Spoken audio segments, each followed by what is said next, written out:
نحمدہ ونصلی ونسلم علی رسولہ الکریم اما بعد فاعوذ باللہ من الشیطان الرجیم بسم اللہ الرحمن الرحیم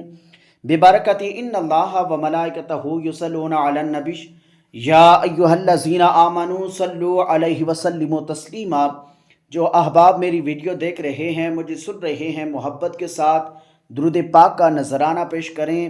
اللہم صلی علی سیدنا و مولانا محمد وعلی آل سیدنا و مولانا محمد وبارک وسلم وصلی علیہ۔ الصلاۃ والسلام علیک یا سیدی یا رسول اللہ وعلی آلک و اصحابک یا سیدی یا حبیب اللہ۔ الصلاۃ والسلام علیک یا سیدی یا رسول اللہ وعلی آلک و اصحابک یا رحمۃ للعالمین۔ سب سے پہلے تمام احباب کو السلام علیکم ورحمۃ اللہ وبرکاتہ۔ آج کی اس ویڈیو میں ہم بات کریں گے بعد از نماز عید قربانی کا جانور ذبح کرنا، کیا یہ کتاب و سنت سے ثابت ہے یا نہیں۔ میرے حضور علیہ الصلوۃ والسلام کے غلاموں، یاد رکھیں، بعد از نماز عید قربانی کا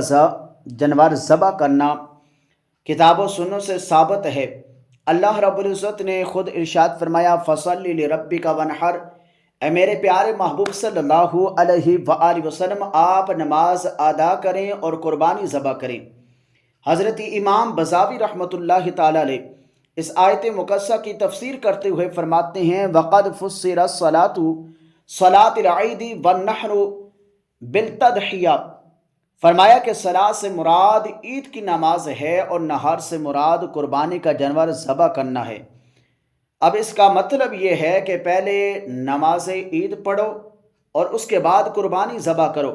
حضرت براء بن عازب رضی اللہ تعالی عنہ سے روایت ہے، آپ فرماتے ہیں قال رسول اللہ صلی اللہ علیہ وسلم ان اول ما نبدأ به فی یومنا ھذا انسی ثم نرجع فننحر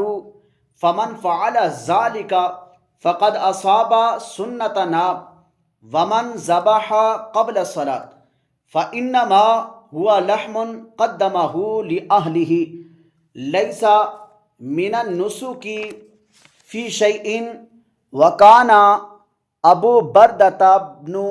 نيار قد ذبح فقال عندي جزعة خير من مسنة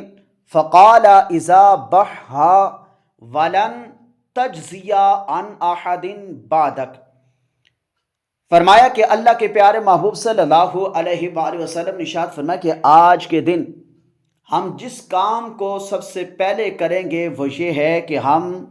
نماز عید پڑھیں گے، اس کے بعد ہم قربانی کریں گے۔ پھر حضور علیہ الصلوۃ والسلام نے ارشاد فرمایا کہ جس شخص نے اس طرح کیا اس نے ہماری سنت کو پا لیا، اور جس نے پہلے ذبح کر لیا تو یہ وہ گوشت ہے کہ جس کو اس نے اپنے گھر والوں کے لیے تیار کیا ہے، اس شخص کا قربانی سے کوئی تعلق نہیں ہے۔ حالانکہ حضرت ابو بردہ بن نیار اس سے پہلے قربانی ذبح کر چکے تھے۔ انہوں نے عرض کی حضور میرے پاس ایک 6 ماہ کی بکری ہے جو 1 سال کی بکری سے بہتر ہے۔ تو حضور علیہ الصلوۃ والسلام نے فرمایا کہ تم اس کو ذبح کر دو، اور تمہارے بعد یہ 6 ماہ کی بکری کسی اور کے لیے درست نہیں ہوگی۔ حضرت انس رضی اللہ تعالی عنہ سے روایت ہے، آپ فرماتے ہیں قال رسول اللہ صلی اللہ علیہ وسلم یوم النحر من کان ذبح قبل الصلاۃ فلیعد فقام رجل فقال یا رسول اللہ صلی اللہ علیہ وسلم ھذا یوم یشتہی فیہ اللحم وذکر حانۃ من جیرانہ کأن رسول اللہ صلی اللہ علیہ وسلم صدقہ قال عندی جزعۃ ہی احب الی من شعۃ لحم افاذبحھا قال فرخص له فقال لا ادری ابلغت رخصته من سواه ام لا قال وانکفأ رسول اللہ صلی اللہ علیہ وسلم الى کبشین فذبحہما فقام الناس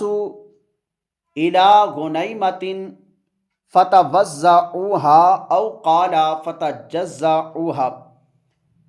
حضرت انس رضی اللہ تعالی عنہ سے روایت ہے، آپ فرماتے ہیں کہ حضور علیہ الصلوۃ والسلام نے قربانی ذبح کرنے کے دن فرمایا کہ جس شخص نے